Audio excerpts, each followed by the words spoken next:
Allumer un cigare dans un cimetière pour invoquer un saint. La tombe d'Ismaël Sanchez est l'une des plus visitées de Caracas. Tous les jours, des dizaines de fidèles viennent y fumer, écouter de la salsa et cracher de l'anis pour demander la protection de ce criminel vénézuélien légendaire, mort il y a 40 ans.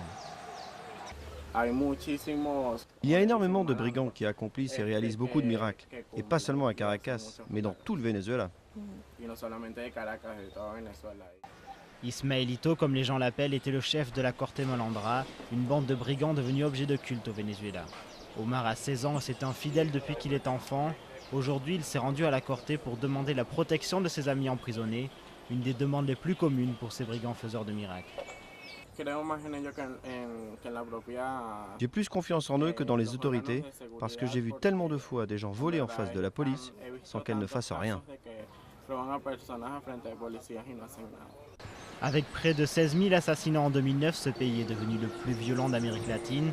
En s'accrochant à ses divinités particulières, les nombreux fidèles d'Ismaelito et du reste de la Corte Malandra espèrent trouver une sécurité que les autorités ne leur garantissent pas. Moi, ils ne m'ont jamais laissé mourir.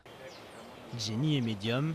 Elle reçoit beaucoup de demandes de protection spirituelle et elle se tourne souvent vers la Corte Malandra, qu'elle est venue remercier aujourd'hui pour avoir accompli ses vœux. Je me guide grâce aux orations, tout avec la foi. Ça marche très bien. Avec une délinquance omniprésente au Venezuela, les fidèles de la Corte Malandra ne cessent d'augmenter. Ils sont de plus en plus nombreux à se rendre dans ce cimetière à la recherche d'une sérénité oubliée.